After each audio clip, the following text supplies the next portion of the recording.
정상이에요. 한 30도, 40도 올라가야 겨울 맛을 느끼겠습니까? 그건 아니잖아요. 그렇죠, 여러분? 우리 그리스도인들도 그리스도인의 매력을 철철 나타내는 여러분 되시기를 주의 이름으로 축복합니다. 자, 옆 사람하고 이렇게 보면서 인사할까요? 당신은 정말 매력이 철철 넘치십니다.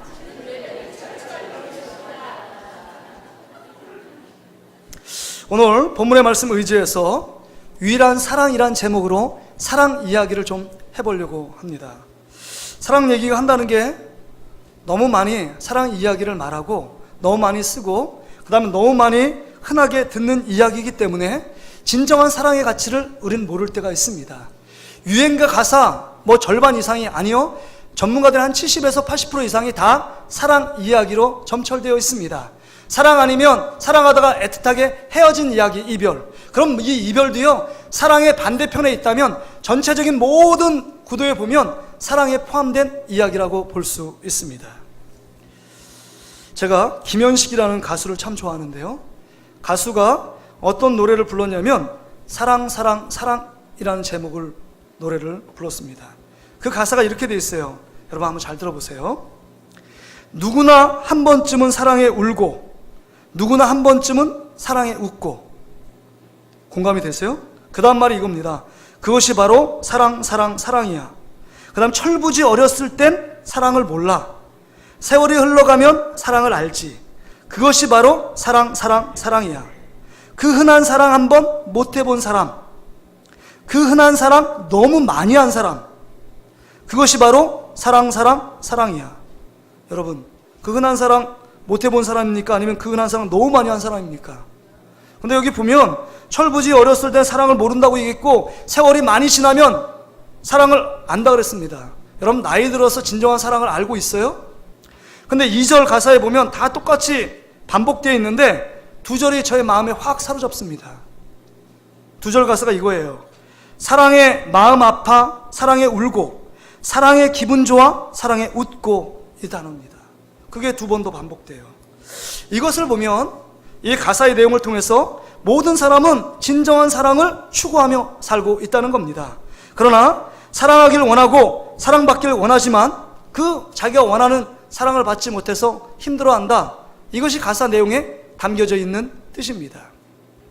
그러게 여러분, 외면적으로 보면 경제적인 문제, 그 안에 뭐 정치적인 문제, 여러 가지 백그라운드가 깔려 있는 것 같지만 우리의 싸움은 사랑 싸움이라고 대변될 수 있습니다. 어떻게 하면 더 다른 사람보다도 더 사랑을 받을까? 어떻게 하면 내가 원하는 방식으로 뭐 자녀들을 또한 사람들을 사랑할까? 이 사랑 싸움이에요. 근데 문제는 뭐냐? 진정한 사랑을 알지 못해서 그 거짓 사랑, 유사 사랑, 잘못된 사랑에 빠져서 다른 사람에게 속기도 하고 배신도 당하고 슬퍼하는 것이 우리의 인생사라는 것입니다. 그래서 오늘 본문에 보면 참 사랑이 무엇인지를 성경을 통해서 우리에게 가르쳐 주고 있습니다. 참 사랑이요. 주님이 원하는 진정한 사랑이 무엇인지를 오늘 분명하게 말씀해 주고 있습니다. 9절부터 11절에 보면 9절 말씀을 보세요. 9절에 하나님의 사랑이 우리에게 이렇게 나타난 바 되었다. 하나님의 사랑을 내가 지금 정의하겠다. 사도 요한은 이렇게 말씀하고 있는 겁니다. 너희들 다른 사랑을 수없이 많이 들었지만 그거 다 뒤로 하고 그거 다 버리고 하나님의 사랑이 우리에게 이렇게 나타난 바 됐다. 사랑의 정의에 대해서 너희들 귀 기울이고 관심을 가지라는 겁니다. 그 사랑이 뭐냐? 하나님이 자기의 독생자를 세상에 보내심은 그로 말미암아 우리를 살리려 하십니다. 내가 너희들을 사랑하기 때문에 그 사랑을 갖고 독생자를 보냈대요. 그 사랑의 실체가 뭐냐? 사랑의 내용이 10절에 기록되어 있습니다. 우리 10절 말씀을 너무 귀하니까 같이 한 목소리로 한번 읽어볼까요? 시작. 사랑은 여기에 있으니 우리가 하나님을 사랑한 것이 아니요 하나님이 우리를 사랑하사 우리 죄를 속하기 위하여 화목제물로 그 아들을 보내셨습니다. 하나님의 사랑이 어떻게 나타났냐? 이렇게 나타났는데 하나님이 우리를 사랑하사 우리 죄를 속하기 위하여, 우리 죄를 사하여 주기 위하여 화목제물로 그 아들을 십자가에 죽인 그것이 진정한 사랑이다 라고 말씀하는 것입니다. 화목제물이라는 건 구약의 모든 제사는요, 양이나 염소, 그 소를 다 잡아서 죽여서 온전히 하나님께 드리는 게 제사입니다. 그러면 화목제물이 되었다는 건 여기 리얼하게 얘기 안 했지만 각을 또 드렸다는 겁니다. 십자가에서 비참하게 죽음으로 그 하나님의 사랑이 드러났다라고 말씀하고 있는 것입니다. 그렇다면 여러분, 우리는 그거를 너무 많이 들었는데 문제의식을 갖고 한번 생각해 볼까요? 하나님의 사랑, 이거 이해할 수 있을까요? 여러분의 자녀 아들이 있어요. 근데 다른 사람을 사랑하기 위해서 그 아들을 죽여서 다른 사람을 사랑한다는 것을 나타낼 수 있는 사람이 여기에 있겠습니까? 그런 부모가 있겠습니까? 이 사랑은 참 이상한 사랑이고 말도 안 되는 비정상적인 사랑입니다. 어떻게 다른 사람을 살리기 위하여, 다른 사람을 사랑을 표현하기 위하여 그 아들을, 자기 아들, 그것도 뭐 의붓자식도 아니고 그 다음에 양아들도 아니고 그 독생자 아들 예수 그리스도를 십자가에 죽여요? 이건 말도 안 되는 겁니다. 말도 안 돼요. 어떻게 자기 자식을 죽입니까? 여러분, 다른 사람을 사랑한다는 표현으로 자기 아들을 죽였다? 그러면 이 아들, 자기 아들은 사랑의 대상이 아니에요? 사랑을 다른 사람이 받고 있는 사람도 한번 입장에 생각해 보세요. 하나님이 우리를 사랑한대요. 그 사랑으로 자기 아들을 죽였대요. 그 진정성 있는 사랑이냐 하는 겁니다. 왜냐하면 나를 사랑하는 그 사랑이 진짜일까를 생각해 봐야 돼요. 왜? 그 아들도 죽였는데, 그 아들을 죽였는데 우린 뭐야? 사랑하다가 버리는 거 아닐까? 이렇게 생각할 수 있다는 겁니다. 사랑에 대한 신뢰, 사랑에 대한 여러분 정의성, 당위성, 그게 맞지 않습니다. 참 이 사랑은 어떻게 보면 진정한 사랑이 아닌 것처럼 보입니다. 그럼 왜 이렇게 굳이 우리를 사랑하기 위하여 그 아들 예수 그리스도를 보낼 수밖에 없었느냐? 이게 진정한 사랑이냐? 11절에 보세요. 이게 진정한 사랑이래요. 11절 보세요. 사랑하는 자들아, 하나님이 이같이 우리를 사랑하셨은즉, 이같이 사랑한다는 건 바르고 올바르게 사랑했기 때문에 이 사랑이 참 사랑이라고 지금 확정하여 정의하고 있습니다. 사랑하는 자들아, 하나님이 이같이 우리를 사랑하기 위해서 자기 아들을 버린 그 사랑으로 우리를 사랑하셨은즉 우리도 서로 사랑하라. 너희가 배우고 본받을 사랑은 하나님의 사랑이다 라고 확정하며 정의하고 있습니다. 이게 주님의 사랑이에요. 왜 하나님께서 예수 그리스도를 이 땅에 보내셔서 죽일 수밖에 없었습니까? 그렇게 사랑하지 않으면 우리를 구원할 다른 방법이 없었기 때문에 그의 사랑하는 독자, 그 예수 그리스도를 십자가에 비참하고 아주 잔인한 방법으로 죽일 수밖에 없었다는 사실을 기억해야 합니다. 우리를 구원한 유일한 방법은 하나님께서 그 아들 예수를 죽이는 방법밖에 없었어요. 그래서요, 이 하나님의 사랑은 정말 아픈 사랑이고 가슴 저미는 사랑이고 슬픈 사랑입니다. 패션 오브 크라이스트 영화를 보세요. 예수님 십자가에 운명할 때, 고개를 떨굴 때 위에서, 하늘에서 눈물 한 방울이 톡 떨어지잖아요. 쫙 떨어지면서. 아픈 사랑이에요. 슬픈 사랑입니다. 가슴 저미는 사랑이에요. 눈물 나는 사랑을 지금 하나님께서 예수 그리스도의 죽이심으로 말미암아 우리를 사랑하신 그 사랑을 표현하고 있다는 겁니다. 그렇다면 여러분, 이 사랑은 세상이 전혀 없는 사랑이에요. 세상에 맛볼 수 있는 사랑도 아니고 세상이 따라할 수 있는 사랑도 아닙니다. 어떤 부모도 이 사랑을 흉내낼 수 없는 사랑입니다.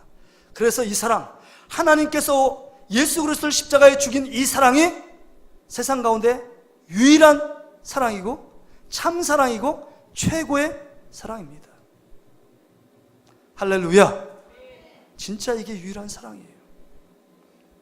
그러기에 이 유일한 사랑으로 말미암아 9절에 보니까 우리 영혼을 살려주셨대요. 억만 죄악 가운데 죽을 수밖에 없는 우리를 예수 그리스도의 십자가의 죽으심으로 말미암아, 그 말도 안 되는 사랑으로 말미암아 그 유일한 사랑을 통해서 우리의 영혼이 살아나는 줄 믿습니다. 15절 16절에 보니까 그 사랑으로 말미암아 우리가 예수 그리스도 안에 거하는 축복을 누리게 되었다라고 말합니다. 또한 18절에 보면 그 사랑을 통하여 우리 안에 모든 두려움을 내쫓을 수 있다는 겁니다. 그 사랑을 받고 있는 우리, 하나님의 유일한 사랑을 받은 우리가 그 사랑을 소유하고 있다면 세상에 어떤 것이 우리를 두렵게 하겠습니까? 우리의 경제적인 문제요, 관계의 문제요, 상황 속의 어려움이요, 내가 못 배운 문제요, 그게 무슨 우리의 걱정과 근심이 되겠습니까? 그 큰 사랑이 우리 안에 담겨져 있는데요. 그 사랑으로 우리가 이제는 다른 사람을 사랑할 수 있도록 하나님이 만들어 주셨다는 겁니다. 그 사랑이 먼저 우리 안에 부어졌고 우리가 다른 사람을 사랑할 수 있게 되었다. 그게 19절 이야기의 내용입니다. 또한 20절부터 21절에 그 하나님의 유일한 사랑을 받은 사람이 이제는 어떠한 삶을 살아가라고 명령하시느냐? 형제 사랑으로 나타나야 될 것을 지금 하나님이 명령하고 있다는 사실입니다. 사랑하는 성도 여러분, 오늘 이 말씀의 핵심이 그거예요. 형제를 사랑하라는 거예요. 제가 2주 전에 기도원에 가서 세 단어를 제가 하나님께서 주셔서 정말 내 마음에 깊이 새기고 있는 세 단어, 그래서 3주간 그 설교를 했습니다. 첫째는요, 역주행이라는 단어를 보여주셨어요. 그러니까 여러분 신앙의 역주행을 멈춰야 합니다. 여러분을 사랑하는 모든 것도 버리고 하나님만을 사랑해야 합니다. 신앙 잘한다고 착각하지 말고 정말 내 삶 속에서 버려야 될 것이 무엇이 있는지를 돌아보고 역주행을 멈추지 않으면 하나님이 기뻐하시는 신앙생활을 할 수 없다. 그게 2주 전에 설교했어요. 지난주는 뭐였죠? 애굽으로 내려가지 말라는 거예요. 애굽은 세상입니다. 화려한 세상에 바라보지 말라는 겁니다. 두 번째 보여준 단어는 채우라는 겁니다. 우리 성도들의 마음 가운데 예수 그리스도를 채워야 된다는 겁니다. 예수 그리스도가 비어있는 사람들이 있다는 거예요. 여러분, 예수 그리스도가 내 마음의 중심에 새기고 그 마음에 모신 분들은 세상의 화려함, 애굽으로 내려가지 않습니다. 삶의 중심이 견고한 사람은 흔들리지 않아요. 어떠한 유혹과 미혹이 찾아와도 애굽으로 내려가지 않습니다. 주의 전에 올라옵니다. 하나님의 은혜를 사모합니다. 하나님의 사랑이 귀하고 예배의 자리가 너무 소중해요. 세 번째 보여준 단어는 사랑입니다. 사랑이요. 사랑이요. 제 안에도 시들어가고 메말라 있는 저의 상태를 보여주고 우리 성도 안에도 그 사랑이 고갈되어 있는 모습을 보여주면서 성도 안에 사랑하라. 목회는 뭐냐? 사랑이고 신앙생활은 뭐냐? 사랑이라고 보여주고 있었습니다. 그래서 제가 이 세 번째로 정말 유일한 사랑, 이 말씀을 하나님께서 우리에게 주신 말씀을 제가 대언하고 있는 것입니다. 그렇습니다. 유일한 사랑이요, 아들을 주신 하나님의 사랑이 이게 참 사랑이고 최고의 사랑입니다. 이 사랑으로 말미암아 우리가 구원을 받았고 하나님의 자녀가 되는 축복을 누리게 된 것입니다. 여러분, 사랑 빠지면 모든 것이 다 허무해지고 아무것도 아닙니다. 꽹과리 울리는 그 사랑이 없으면 정말 꽹과리 울리는 그 소리에 불과하다는 사실을 기억해야 합니다. 교회는요, 예수님이 사랑해서 교회를 세운 것입니다. 여러분, 찬양이 뭐예요? 예수님께 사랑을 고백하는 게, 믿음의 그 글들을 담은 게 찬양으로 고백하는 거 아니에요? 여러분, 예배가 뭐예요? 예배가 나를 구원하신 그 큰 사랑에 반응하여 하나님께 전인격적으로 우리의 몸을 드리는 게 예배입니다. 기도가 뭔가요? 하나님을 사랑함으로 하나님 품속에 들어가 주님과 대화하는 게 기도입니다. 전도가 뭔가요? 예수 그리스도의 사랑을 힘입어서 그 사랑 때문에 다른 사람에게 그 버거운 사랑, 감격스러운 사랑, 그 견딜 수 없는 사랑을 증거하는 게 전도입니다. 그럼 이 모든 것들은, 우리 신앙의 모든 것들은 사랑을 통해서 이루어진 것입니다. 그러기에 여러분, 사랑으로 하지 않은 모든 것이 죄라고 말씀합니다. 그런데 그럼에도 불구하고 우리 성도들은 많이 착각하는 부분이 있어요. 저도 착각했습니다. 여러분, 구원받기 위해서 믿음 필수고 사랑은 선택사항 정도로 알고 있었습니다.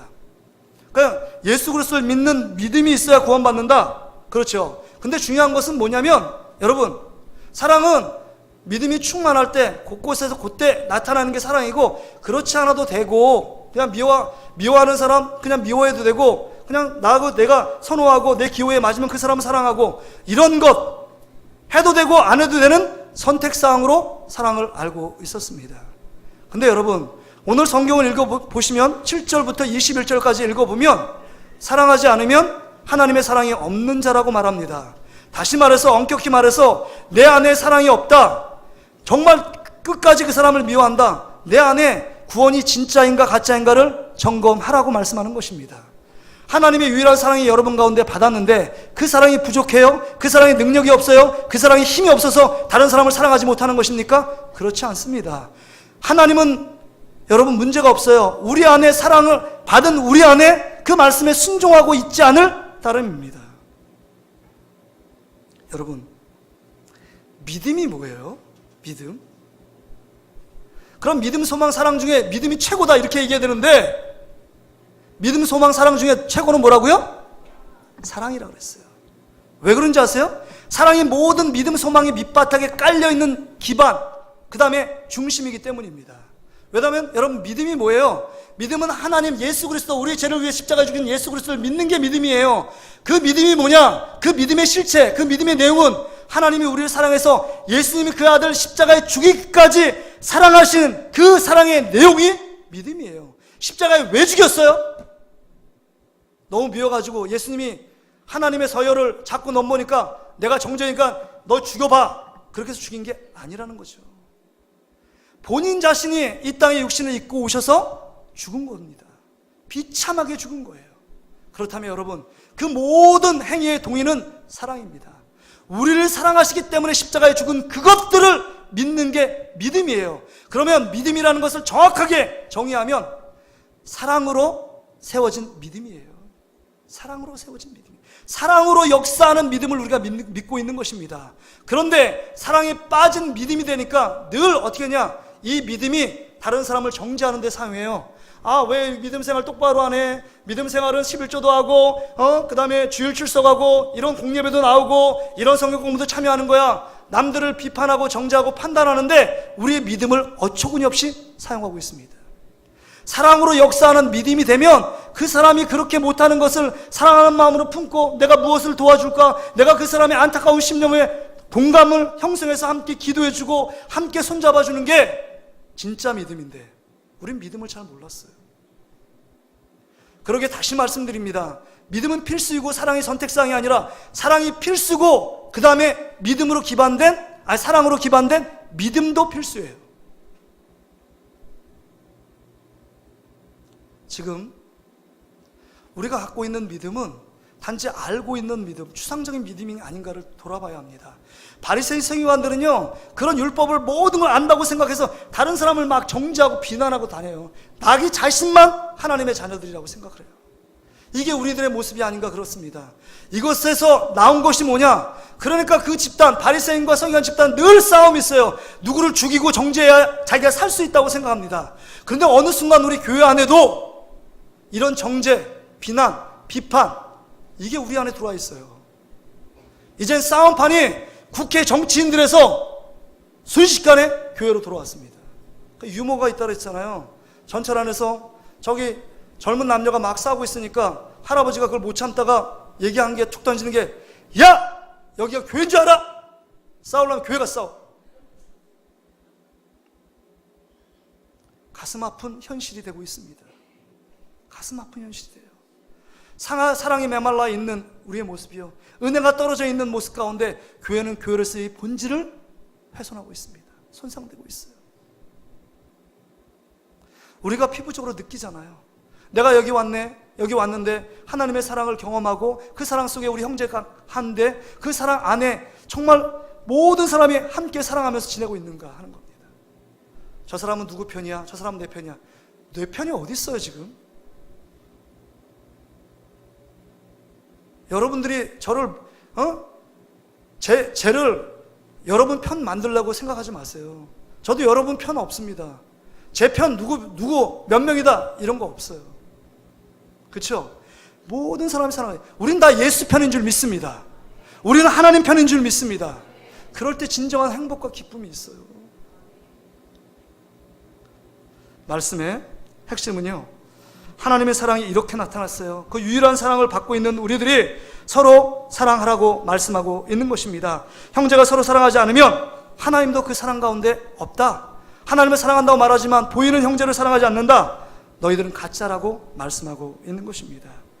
여러분, 그러기에 여러분, 지금 아까도 얘기했지만 그러면 하나님이 유일한 사랑을 우리 가운데 주셨는데 그 사랑의 능력이 없어서 부족해서 다른 사람을 미워하고 싫어하고 그러는 겁니까? 그런 게 아니에요.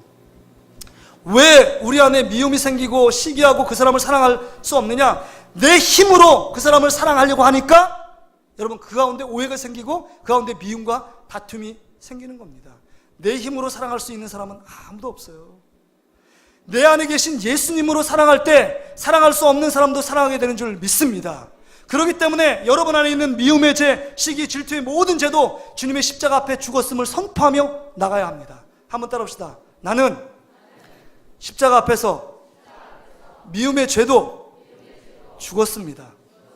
시기의 죄도 죽었습니다. 이거 여러분, 죽었다는 사실을 깨닫고 고백하며 예수 그리스도를 철저하게 의지하면 내 안에 예수님께서 사랑할 수 없는 사람, 용서할 수 없는 사람, 이해할 수 없는 사람을 사랑하고 용서할 수 있는 힘이 생깁니다. 예수의 힘 때문이에요. 여러분, 손양원 목사님이 공산주의에 의해서 동인이 동신이가 무참하게 죽었어요. 동신이 너무 예쁜 이름 아니에요? 동신이? 왜 예쁜지 모르겠는데 동인이 동신이에요.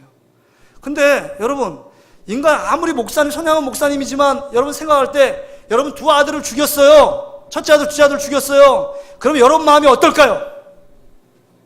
막 부글부글 끓 거예요. 저거 내가 죽여도 시원찮아, 이런 생각 들지 않겠어요? 너무 밉지 않겠어요? 죽이진 않아도 너무 밉지 않겠어요? 정말 할 말 막 욕을 하고 싶지 않겠어요? 그런데 여러분, 인간적인 상식을 뛰어넘어 손양원 목사님 뭐예요? 그 죽인 사람을 양자로 삼습니다. 이거 미친 거 아닙니까? 이거 진짜? 여러분, 그럴 수 있을까요? 여러분, 평생 그 양자로 삼아서 내 아들, 두 아들을 죽인 사람의 얼굴을 보면서 산다는 게 여러분 행복할까요? 우리는 사랑이 없기 때문에 행복하지 못할 것 같아요. 그런데 그 사랑을 가능하게 한 이유가 뭘까요? 인간적인 힘으로 사랑하기 위해서 사랑한다면 양자로 드릴 수 없어요. 그 안에 예수의 사랑으로 주님께서 그 마음을 주셨고 그렇게 명령하시니까 손양원 목사님이 그것을 순종하고 받아들인 것입니다. 예수의 사랑이 그 말도 안 되는 상황을 가능케 만들어요. 그 안에 손양원 목사님 안에 유일한 사랑이 들어가서 그 사랑으로 반응이 있기 때문에 원수 같은 그 사람을 양자로 삼아 같이 살게 되는 겁니다. 지난주 금요일 날 청첩장을 들고 두 남녀, 선남 선녀가 찾아왔어요. 그 선남 선녀가 누구냐면, 제가 목동에 있을 때, 그 교회에 있을 때 저하고 같이 성교고 뭐 생수 뭐 중보기도 이렇게 했는데 거기 제가 뽑아서 세운 간사님이세요. 유료 간사지만 간사님, 조윤미 간사라고 간사인분하고, 그 다음에 우리 강남에 있을 때 그 부목사 할 때 음향 간사, 음향 마이크 이런 거 챙기는 간사님이 제가 2년 동안 이렇게 봤는데 너무 괜찮아요. 그 자매도 괜찮고, 그래서 소개를 시키기로 결정을 하고 두에게 얘기했습니다. 그러니까 만나겠대요. 근데 조건이 있다. 처음에 만나도 싫어도 단 몇 번까지 만나야 되느냐? 3번까지 만나야 된다. 가능하겠냐? 약속을 받고, 예, 하여튼간 뭐 3번은 꼭 만나겠습니다. 그래서 확답을 받고 전화번호를 주고 저 목동에 있는 41타워 1층에 커피숍을 만났대요. 근데 이 남자가 첫 번째 만났는데 6시에 했는데 10시 돼도 이 자매를 안 보내. 너무 좋아가지고 마음 코드가 맞았는지 뭐 그 여자 자매 생각 안 하고 막 했는데 너무 좋다는 거예요. 목사님 너무 좋아요. 막 그래, 너무 좋아요. 그래 너무 좋냐? 그래도 2번, 3번 만날 거야? 만날게요. 그래서 한 2년간 만났어요. 토탈 7년 만나고 이번에 결혼하는데, 2년 만났는데 이제 결혼하려고 앞에 놨어요. 근데 청천벽력같이 이 처녀인 이 자매가 유방암 3기에 걸린 거예요. 그러니까 유방 3.5cm가 한 4cm까지 암덩어리가 그렇대요. 그러니까 아산병원에서 바로 수술할 수 없고 원자력 그걸 치료해가지고 그 부위를 낮춘 다음에 그 다음에 수술해야 된대요. 그래서 결혼을 못 하잖아요. 결혼하려고 그랬는데. 근데 거기서 이 자매가 그랬대요. 오빠, 내가 이렇게 몸이 아픈데 오빠가 지금까지 정말 나를 사랑해줬고 나를 정말 아끼고 지금까지 온 거 아는데 이제 오빠 자유해줘도 괜찮아. 이게 무슨 말이에요? 무슨 말이에요? 알잖아요. 너무 사랑하기 때문에 이것 때문에 나 이거 병수발은 언제 끝날지도 모르고 혹시 안 날 수도 있기 때문에 마지막을 생각하고 이 남자친구를 보내주려고 한 겁니다. 오빠 나 헤어져도 괜찮아. 이런 얘기를 했어요. 그럴 때 이 남자친구가 이렇게 얘기했대. 하나님께서 하나님 만드셨는데 하나님이 치료해 주실 텐데 뭐 걱정하지 마. 그거 걱정하지 마. 내가 하나님께 기도하고 반드시 너 나을 거야. 걱정하지 마. 그리고 껌딱지까지 계속 붙어 있는 거예요. 병수발하고 여기 이쪽 강서구에 사는데 아산 병원까지 계속 픽업하면서 다니는 겁니다. 그래서 나왔어요. 잘 수술도 잘 됐대요. 그래서 저도 계속 만나고 그랬는데, 그래서 또 사귀고 또 이제 3년 후에 이제 5년 됐죠. 또 결혼하려고 이제 준비를 했어요. 근데 웬걸이요. 여자애가 재발이 됐습니다. 재발이요. 여러분, 유방암 재발이 되면 유서이 많고, 그래서 한번 재발하면 고치기가 쉽지 않아요. 대부분 많이 죽습니다. 재발해서 어깨까지 막 올라갔대요. 뼈까지. 그러니까 아산병원을 갈 때 이 여자친구 그 친오빠가 있거든요. 베트남에서 왔어요. 와가지고 이 남자친구한테 얘기하는 거예요. 이제는 너 할 만큼 했다. 너 5년 동안 그 수발 다 했으면 됐지. 내가 너희 쓰고 너 헌신 내가 다 알아. 이제 너 가도 돼. 너 신경 쓰지 마. 이제 오빠인 내가 내 여동생 책임질 거니까 너 부담 느끼지 마. 근데 그때도 또 하나님이 첫 번째도 고쳤는데 두 번째 못 고치겠냐고, 하나님 분명히 치료줄 거라고 그렇게 얘기하고 화장실에 달려가가지고 막 펑펑 울었대요. 근데 그 얘기를 제가 금요일날 그 얘기 듣는데 제가 막 눈물이 막 떨어지더라고요. 네가 그렇게 힘들었구나. 목사님, 다른 건 안 해도 왜 그 얘기 나오냐면, 여자친구가 너 프로포즈 받았냐니까 목사님 프로포즈 안 받은 것 같은데요? 그러면서 간증을 이런 얘기를 하는 거예요. 이게 프로포즈였다 그런 얘기를 하는 거예요. 그래서 야, 너 프로포즈 안 해도 된다. 너 남자친구한테 그랬어요. 너 프로포즈 안 해도 돼. 넌 대단한 프로포즈를 했어. 4년 뒤에 근데 막 눈물을 흘리며 펑펑 울었대요. 근데 또 하나님의 은혜 가운데 치료가 잘 된 거예요. 2번씩이나 이제 머리가 다 빠지고 또 생기고 더 빠지고 또 생기고 그런 거예요. 그 과정을 제가 봤습니다. 근데 이제 2-3년 지나서 결혼 날짜를 잡아서 분당 만나교회 김병사 목사님 거기 음향 간사로 있어서 다음 주에 그 결혼식을 한다는 거예요. 그거 찾아왔어요. 근데 제가 식사를 하고 나서 내 방에 나가서 커피를 마시면서 이렇게 제가 질문했습니다. 야, 원간사 원영진, 네, 그러더라고요. 그러니까 내가 너한테 한 가지 질문하는데 이거 한번 대답해봐라. 야, 윤미가 조윤미가 뭐가 그렇게 좋아서 7년 동안 한결같이 사귈 수 있었니? 뭐가 그렇게 마음에 들었어? 라고 제가 질문을 던졌어요. 근데 뜻밖의 대답을 하는 거예요. 제가 머리를 망치로 맞은 것처럼 충격을 받았어요. 목사님, 제가 조윤미니까 좋아하는 거예요. 제가 조윤미니까 내가 좋아하고 사랑하는 겁니다. 이렇게 얘기했어요. 그래서 제가 누군가, 야, 너 목사 다 됐다? 두리뭉실하게 뭘 그걸 얘기하냐? 진짜 얼굴이 예쁘든지 성격이 좋든지 뭐가 좋든지 그 얘기 지금 들으려고 하는 거 아니야? 얘기해봐. 아니, 목사님, 나 진짜 조윤미니까 좋아하는 겁니다. 조윤미니까 사랑하는 겁니다. 그렇게 얘기하는. 그러면서 이렇게 덧붙여요. 아니, 목사님, 우리를 하나님이 사랑할 때 우리 한두 가지 특출나서 조건이 있어 우리를 사랑한 거 아니잖아요. 하나님이 그냥 우리를 사랑한 거잖아요. 저는 그냥 조윤미가 좋아요. 제가 그 말 들었는데 갑자기 막 눈물이 막 나는 거예요. 내가 뭐냐? 내가 목사인데? 저런 마음이 안 드는 거예요.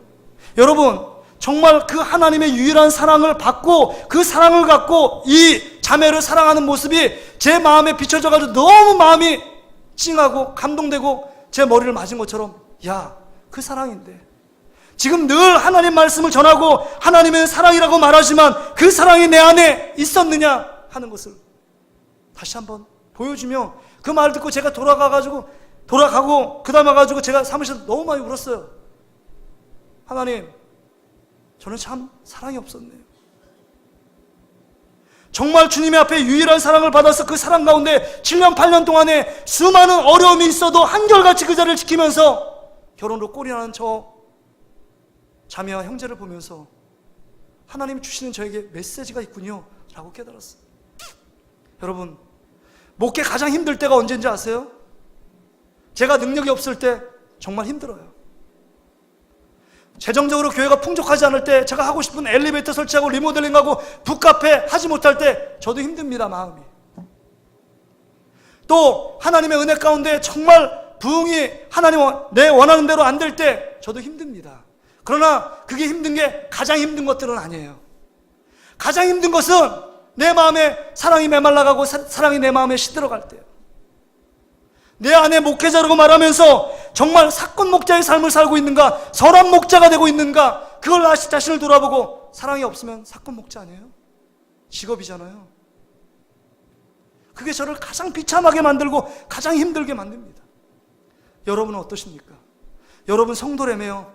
하나님의 유일한 사랑을 받아서 하나님의 자녀가 되었다며요. 똑같이 목사, 성도 구분이 뭐가 있겠어요? 여러분 안에 그 유일한 사랑이 여러분 가운데 가슴 절절하게 느껴져. 정말 다른 사람이 몇 마디 해도 기분 나쁘지 않고, 뭐라고 오해를 해도 상처받지 않고, 뭐라고 나를 싫어하고 앞에 대놓고 뭐라고 해도 가슴에 품을 수 있는 마음이 여러분 가운데 있다면 여러분 유일한 사랑 가운데 머물고 있고 그 사랑으로 살고 있는 것입니다. 그런데 그 큰 바다보다 넓은 사랑을, 우리가 유일한 사랑을 받는데, 세상에 없는 사랑, 세상이 찾을 수 없는 사랑을 받았는데 그 사랑이 내 안에 시들어져 조금 뭐라 한다고 발끈하고, 좀 뭐 한다고 화내고, 좀 뭐 한다고 기분 나빠하고 얼굴 울그락불그락 한다면 우리 안에 진정한 사랑은 없는 거예요. 우리도 변해야 합니다. 지금 하나님 앞에 유일한 사랑을 받은 자라고 분명하게 사도 요한은 확증하고 있습니다. 우리도 이렇게 변화될 수 있다는 사실을 기억해야 합니다. 여러분, 예수님의 12제자 중에 사랑의 사도로 알려진 자가 누군지 아세요? 제가 힌트를 드릴게요. 요한복음을 쓴 사람입니다. 요한 1서, 2서, 3서를 쓴 사람입니다. 누구죠? 그러면 사랑의 사도가 요한이에요. 오늘 저자인 4장을 쓴 사랑 계속 사랑 얘기하고 있는 사도 요한입니다. 그게 사랑의 사도예요. 근데 여러분, 원래 이 요한은요, 사랑이 그렇게 많지 않았던 사람이에요. 제가 성경을 보면 사랑이 없는 자처럼 보여. 우리보다 더 악한 자처럼 보입니다. 왜냐하면 예수님 3년 6개월 따라다닐 때 어느 마을로 갔어요. 마을로 갔는데 예수님을 영접하지 않아요. 근데 요한과 야고보가 형제잖아요. 형제가 뭐냐면 불같이 보아너게, 그 다음에 우리의 아들이에요. 불덩이처럼 하늘에서 불이 내리는 것처럼 다혈질적이에요. 뭐라고 얘기하냐면, 예수님께 얘기하면, 예수님, 하늘에서 불을 내려서 이 족속을 다 그냥 태워버리라고, 이렇게 얘기할 정도로 궁휼한 마음이 없어요. 사랑의 마음이 없어요. 그 사람도 멸망받을 게 아니라 구원받기 위해 예수님이 지금 구원자 되신 예수님이 복음을 전해야 되는데 사랑의 마음이 없어요.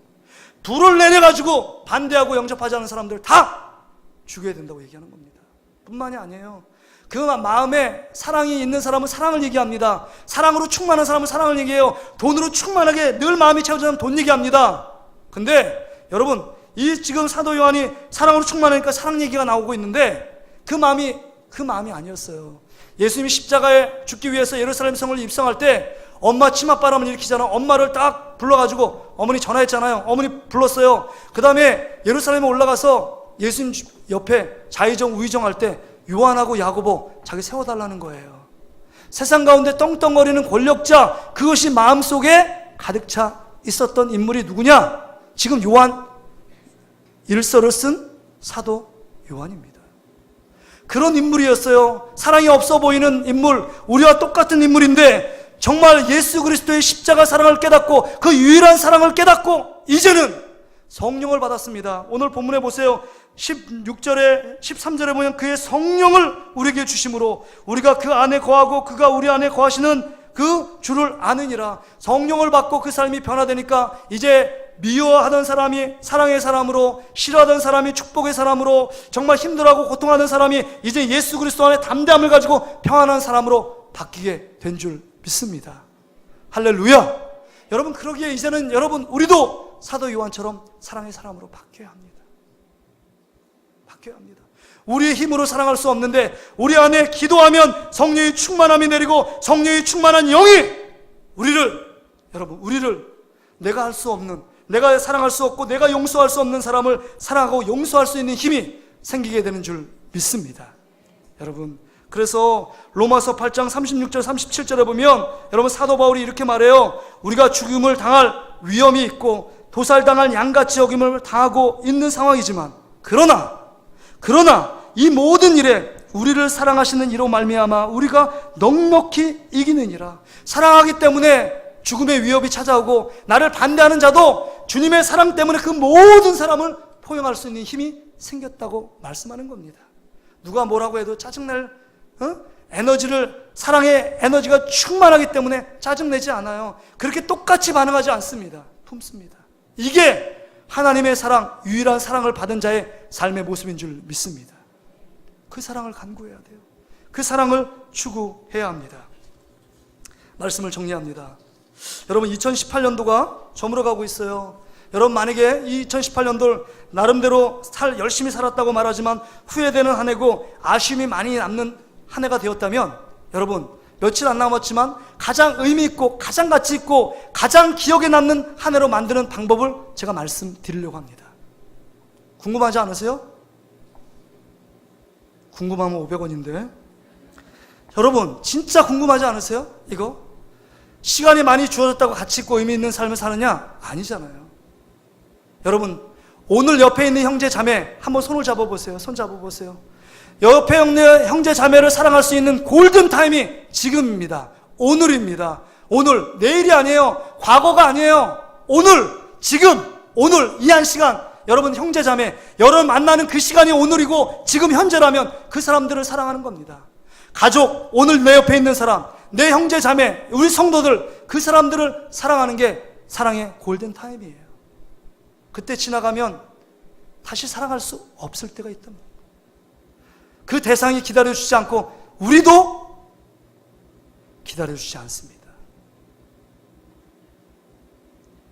자, 옆에 사람 다시 한번 손잡고 이렇게 고백할까요? 예수님의 사랑으로 진정 사랑합니다. 우리 찬양 부르고 함께 기도하고 나가겠습니다. 그 사랑 얼마나